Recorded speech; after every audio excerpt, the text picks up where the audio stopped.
Почитувани, ајде одново да ја разгориме темата за менталното здравје кај младите лица. Минатата година над 250 млади луѓе на возраст од 13 до 15 години се јавиле на телефонските линии во Меѓаши да пријават емоционална нестабилност.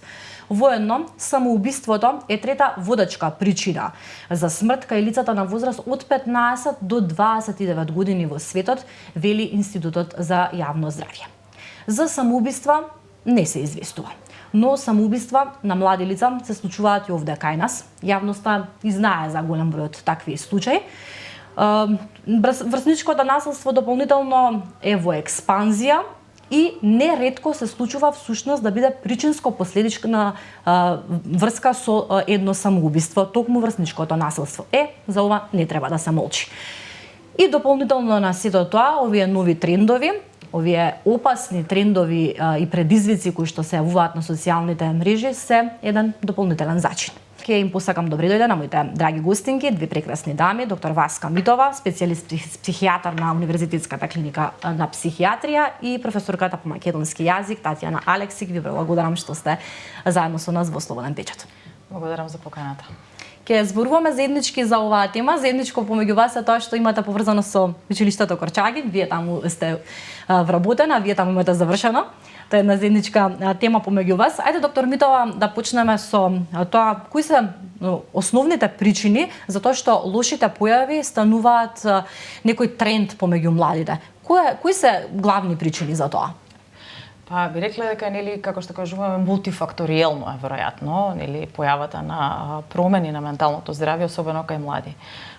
Некаква статистика имаме и македонска статистика која што ги следи светските трендови на статистика, особено од западното општество, од развиените земји, каде што се потенцира дека некаде околу 30%, значи што е фрапантен податок, 30% од младите страдаат од некаква форма на анксиозност, некакви симптоми на анксиозно расстройство. Процентите на депресија се пониски од тоа, но во секој случај и младите кај нас не се далеку од таа статистика светска и практично се во еден крик за помош на она што се случува денес, и ние тоа го следиме во секојдневното функционирање. Кога сме веќе кај статистичките податоци, излеков нешто и од националната стратегија која што е во тек, националната стратегија за ментално здравје кај младите 2024-2026 година.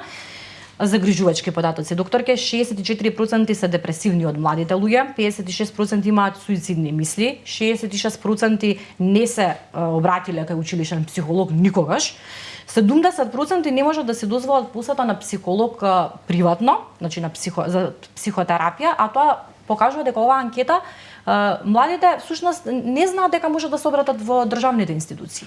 Да, државните институции на секаде низ цела Македонија има доста добри тимови кои што се од психолози, психијатри во под капа на државата кои што соработуваат со фондот.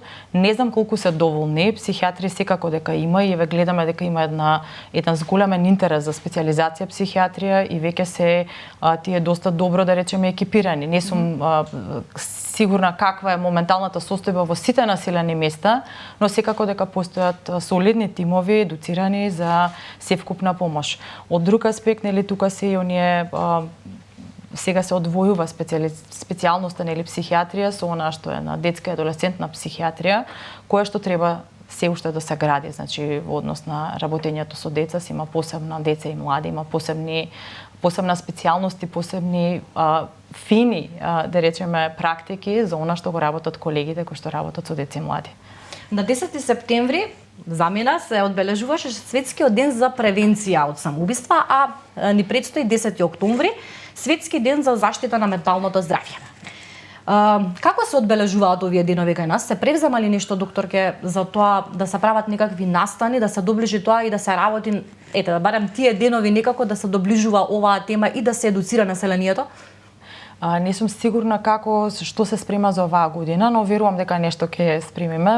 Лани памтам дека клиниката за психијатрија имаше еден настан, да речем, организиран пред се од деневната болница, каде што се акцентира секоја година Светска здравствена организација има различна тема во однос на која што се акцентира во однос на менталното здравје, тоа е за 10 октомври. Не сум сигурна која е оваа година тема, некако октомври ни е малку далеку, иако веќе еве тече септември, така да верувам дека и оваа година ќе се одбележи на некој начин. Во секој случај ние се трудиме преку вакви активности, преку различна едукација да тоа постојано е, бидејќи не треба да чекаме само на неколку значајни денови во текот на годината. Едукацијата, здравствената едукација, едукацијата за менталното здравје треба да тече постојано, 365 дена во годината. Така за да може гласно да говориме за овие појави кои што се уште на некој начин стигматизирани, иако има фрапантен пораз, да речеме, на свеста за менталното здравје во последниве години, кој што паралелно оди со порастот на промени на менталното здравје. Во однос на овие датуми ќе се надоврзам на еден статус на професорката и ќе излечам еден цитат доколку дозволите, професорке. Само 2 дена во текот на годината за одбележување на најтешкото нешто во секојдневието на човекот. Одлепување на телото од душата, чија болка е поголема од волјата за живот. Овој статус професорката го наслови како епидемија на депресија. Имаме ли епидемија на депресија, професорке? За жал имаме, тој текст е пред 10 години објавен. Јас вадев податоци од литературата, мојата област за славните убици, самоубици, за историјата на литературата, па и филмската индустрија, дека не често се поврзува самоубиството со луѓе кои се бедни, сиромашни, напуштени, туку напротив ги поаѓа и славните и богатите. Па и Роби Вилијамс беше пример за човек кој не само што беше со добро финансиско конто, туку го засмеуваше цел свет. Така што не е право. Она што сите не загрижува е што тие се работи кои не се препознаваат. Не можеш да навлезеш ти во психата, во подсвеста и на своето собствено дете со кое што живееш, а не па во училница да препознаш депресија. Неретко се случува деца кои се и весели во природата, кои се духовити, сака да забавуваат, да насмиваат други деца, се всушност во себе анксиозни и постои в нека нишка на можна депресија. Не е секој дете кој е затворен, интровертно, кој не сака да комуницира дека е анксиозно, напротив. Значи, многу е тешко и треба да им се посветиме. Во училиштата, генерално на тие денови се чита текст кој го работи педагошката служба, психологот, и тогаш разговараме класните раководители со своите ученици и тука некаде таа тема завршува. Не можеме да се обвинуваме. Значи, генерално треба многу повеќе да се работи, она што го кажа докторката, во текот на годината, и родителите, и старателите, и учителите да сватиме дека се што ни треба љубов и трудолюбие. Кога децата повеќе би работели уште од најмала возраст. Кога кажам да работат, не дека треба дека се експлоатирани децата и треба да работат на пазарот на трудот, да работат по дома, да се ангажирани. Ангажманот, ангажираноста, физичка работа е тоа што детето може буквално да го спаси, неговото тело да не страда кога е ангажирано. Родителите повеќе да ги пофалуваат, а не си го направил тоа добро, не знаеш да готвиш, осте јас ке сготвам. Немај тоа да чепкаш, ја ќе направам, ти лом и правиш. Нека прави лом. Нека се учи. Нека знае дека треба да си го намести креветот и да фрли ѓубри и да направи нешто, дека да работи и во школа да работи. Ние растевме со предмети наставни за работа, домакинство. Значи не учеа да работиме. Одевме во гимназија кога учев во Крочагиња, Ворце Николов не носе на пракса во Газела, Мирка Генова, Црвена звезда, работевме со работниците, ќе дојдевме дома преморани да видиме како се заработува. И се учело, нели, готвење? Апсолутно, и не беше срамата да работиш. Јас дворот секој ден метев, чистев на Алжирска, живеев, ке помине цистерната, ајде мети пред да идеш во школа или с него да го исчистиш. Не се срамевме од работа. Денешна младина е прекупирана со компјутеризацијата, седи пред компјутер, да не изборам за негативните страни, за жал позитивните некако не ги користат повеќе колку што се користат негативните. Немаат време за читање книга, немаат време за просторна интелигенција, да се излезе во простор.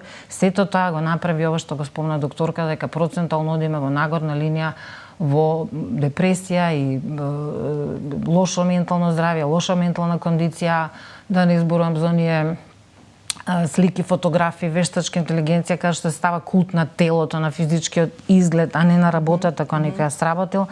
И сето тоа на едно дете во адолесцентија, во пубертет, навистина ме голем психолошки атак како да го преживее сето тоа, кога ние нели само следиме некои портали каде што не се глорифицира изгледот или успехот или парите, а не во ние најважни суштински работи, духовното богатство, да се расте полека, да се учи со љубов, да се задржи јадрото на едно здраво семејство, да се научат децата кога баба готви, кога прави сладко, тука да биде детето, тука да биде момчето, и кога се сече дрвете, физичка активност, не само се билдат со стероиди. Се разбира учителка, да 45 минути ми треба, кога ќе почнам да зборувам, прекинете ме. На некој начин ми одговоривте и следното прашање.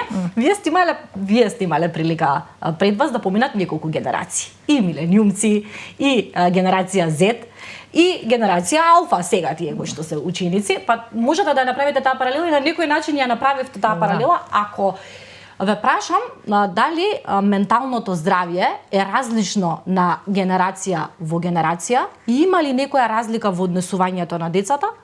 Кој е вашиот одговор? Има разлика секако, меѓутоа и треба да има. Невозможно е овие деца да бидат како што сме биле ние. Ова што го кажав ја што недостасува. Значи треба да се направи некој баланс. Овие деца живеат во новиот милениум, нова техника, компјутерска технологија и треба да го почитуваме. Тоа нивно. Меѓутоа, ние возрастните сме тие, учителите, старателите, родителите, сите како заедница, како систем, кои треба да им направиме добра рамнотежа, за да се навикнат да се прилагодат ново време.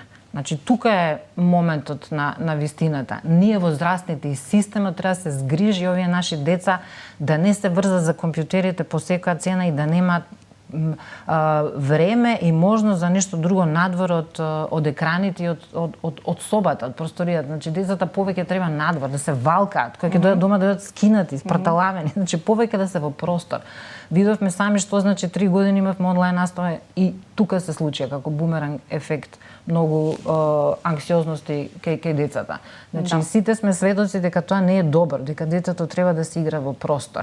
А разлика има огромна. Она што го кажав ете спонтано дека ние повеќе се дружевме, имаше повеќе надвор играње, значи играње од топка, народна, џамли, што и ние девојчињата сме играле џамли и сме оделе да ловиме риби со татковците или да пецаме. Значи сме се играле и сме растеле низ игра. Децата мора да се љубопитни. Не треба да изгуглаат да се задоволат со одговорот, туку да го најдат во простор одговорот, со прашувања, со информации, со се вели на пешки да дојдеш до одговорот. Да, така е. Неодамна во Белград беше отворен првиот центар за ментално здравје.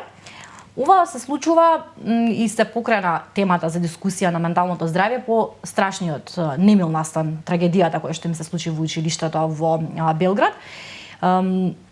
Треба ли образовна реформа кај нас? Еве вашето за двете ова прашање, кое што директно ќе го вклучи учењето на менталното здравје. Потребна ли е образовна реформа во таа насока кај нас? И потребен ли е ваков центар за ментално здравје и кај нас? Што мислите? Центри за ментално здравје постојат, мислам дека постоеле во Белград, веројатно е специфициран за нешто, за не знам ментално зашто. здравје за млади. Значи центар за здравје за млади. да. Така, ги постојат на повеќе места во плане и да речеме посебно да речеме градење кај нас имаме ние заводи сега за ментално здравје за деца и млади кои што би можеле слободно да се крстат како центар. Не е проблем и треба да има повеќе нели такви центри, да се едноставно прошири достапноста на ова. Во однос на веројатно професорката повеќе знае во однос нели на едукацијата, во секој случај сметам дека потребно што е мали нозе, значи буквално од градинка да почнат да се учат децата на емотивна регулација, емотивна саморегулација. Ние како родители сме должни од една страна и нели образовниот систем од друга страна да ги едуцираме за емоции и така натака. Сметам дека нешто од тоа е и тоа како напредно за разлика од ниото времето во кое што сме растеле. Она што го акцентираше професорката во однос на потребата од учење на одговорност во суштина. Со сите тие работи што ги напомена, ние во поновото време, не само ние, туку и Западот, премногу дава акцент на слободата на децата. Значи, слободата е само една страна на паричката, која што е од другата страна е одговорноста во суштина. Учејќи ги децата, нели, трудејќи се да им ги задоволиме сите нивни желби, нели, да бидат постојано да речеме на некој начин среќни, нашата одговорност како родители. Не ние да ги направиме децата среќни, туку да ги направиме децата способни. На тој начин да се гради самодовербата нивна, не да им даваме лажен начин на самодоверба, леле колку си најдобар, колку си најубав и така натака, еве ти најнови, не знам, патики и така натака, туку да се повикуваат на одговорност. Низ тие микро мали фрустрации во текот на растењето, каде што ќе се поставуваат границите, бидејќи сите сме ние дел од едно, нели, самиот човек е биопсихосоцијално битие. Дел сме од социјалната средина и ние гледаме сега како рефлексија на тоа како имаме проблеми со менталното здравје, но каде е причината? Причината е на многу промени во практично во социјалното функционирање. Цели генерации, цели околини се смениле, да речеме околината е смената, социјалното општеството е сменато, функционирањето е сменато, начинот на комуникација е сменат. Сега со она време, нели, кое што било претходно во претходните генерации, непосредниот начин на комуникација, затоа ние гледаме булинг и сајбербулинг и ги следиме ние ефектите на тој булинг. Бидејќи кога имаме пишана комуникација е едно, разликата, нели, вака ќе напишеш збор па чекаш одговор, па нема тоа да биде непосредно. Ние вака, кога комуницираме лице во лице, очи во очи, влегува едно лице во фреквенција, да кажеме, некако се влегува во фреквенција, например, можам да почувствувам каква ќе биде мојата реакција ако ве нешто увредам, како ќе реагирате вие. И тоа ми прави регулација, ми прави од друга страна да јас се рефлексијата, нели, да јас се сецнам, значи до таму е. Кога имаме едни платформа со различни социјални мрежи, избришани се тие граници, нели, на комуникација и се остава страшно голем простор без при тоа никаква одговорност по однос на тоа, да речеме, агресивно однесување или навлегување, нели, во туѓиот простор. Бидејќи секогаш кажувам, слободата завршува, личната слобода завршува онаму каде што почнува туѓата слобода. Значи ние имаме слобода, но истовремено мораме да имаме одговорност.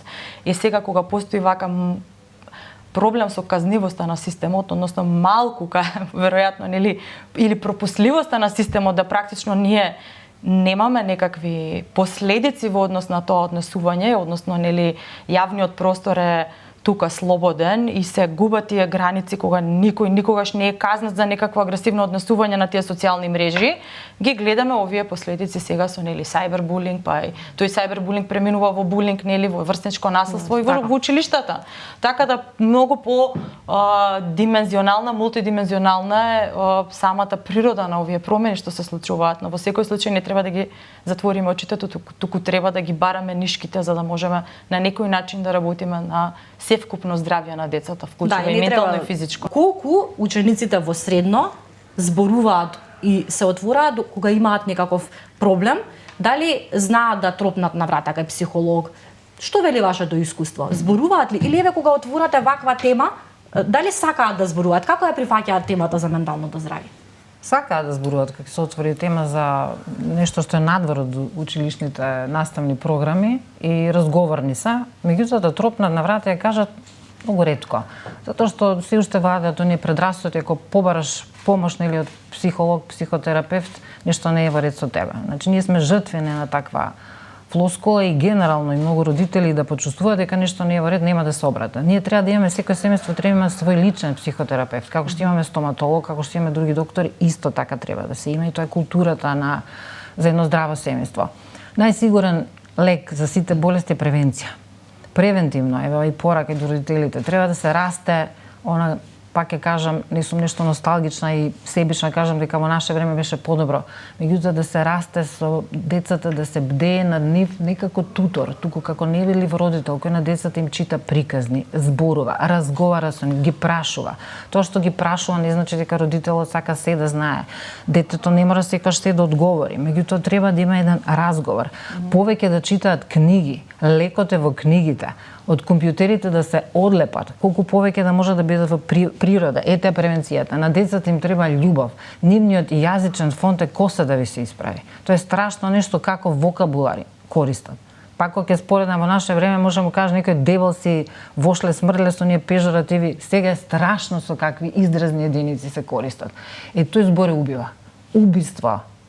Значи најстрашното нешто е зборот. кој ќе му се упати на детето, особено во период кога му е битно како изгледа или како се однесува. Ние многу ноншалантно се однесуваме, од нас учат. Гледате на нас возрастните, само кога ќе видите на Facebook. Некој може да си дозволите навреди од дадош и да каже дека тоа е слобода на говор, на што го кажете. Не, тоа е невоспитаност. Да. Не е слобода на говор да му кажеш секом јас сум искрен, без лакно на јазик и сега ќе ти кажам се што мислам за тебе. Не е така. Да е така, светот ќе биде во еден секунд ќе исчезнеме сите ако сите си кажеме едни на други што си мислиме. Значи децата треба да се научат да се воздржат од тоа што во моментот го мислат да го кажат или го направат. А булингот треба да го пријават, затоа што тоа е храброст. Како да ги охрабриме? Еве помогнете како да ги охрабриме децата да проговорат дека им се жртва на булинг. Треба да им се објасни дека е храброст да пријави дека некој го навредува, затоа што ќе спречи, тоа е и емоција, тоа се емоционално интелигентни деца кои имаат храброст да кажат нешто, затоа што ќе го спречи наредниот. Наредната жртва ќе се жртва себе си, ќе го етикетираат како издаица, предатор, меѓутоа тој ќе ги спаси наредните жртви на тој булинг. Затоа треба да кажат, не е тоа кукавичок, напротив, храброст е да проговориш дека некој врз тебе врши вербално насилство или сајбер насилство или повторливо. Ако е нешто повторливо, ако постојано на дете едно исто му се повторува, се задева, тоа е веќе булинг. Но исто така би кажала дека многу е битно и околината. Оние други деца што гледаат, дали ќе пријават дека некое дете е од друга страна или малтретирано, да кажам, или дека се врши некакво насилство. И не е, нели, тужи баба, под наводници, кога ќе кажам, ова ме потсети дека збореше професорката на еден неодамнешен разговор меѓу мајка и ќерка една, дека ако пријавиш некој не значи дека си тужи баба, туку значи дека го спасуваш другарчето. Тука веќе треба сериозно да се работи, нели, со стручната служба, педагог, психолог, особено психолозите во сите школи кои што се, да речеме, и би рекла дека многу се малку застапени во смисла на употребата сега, нели, секое училиште би требало да има барем по еден психолог, но на 700 деца, например 600, 700, 500 и така натака, не верувам дека во ова време дека е доволно да има еден психолог само. Значи да се работи на самодовербата на децата, од друга страна да се работи на градење на јавната свест за тоа што е во ред и што не е во ред. А тука ова ги вклучува сите деца. Докторке, професорке, ми беше задоволство. Вакви се крчагиновци. Тоа е тоа. Да. Освен психолози требаат ефектолози, логопеди и најмногу се треба љубов. Да, благодарам многу, беше задоволство, многу ми беше кратко времето, секогаш ми е кратко кога разговарам со вас. Благодарам што прифативте да зборуваме за оваа навистина сензитивна и значајна тема за нас. Ви благодарам. Исто. Благодарам. Почитувани вие, останете да читате и да се информирате преку Слободен печат.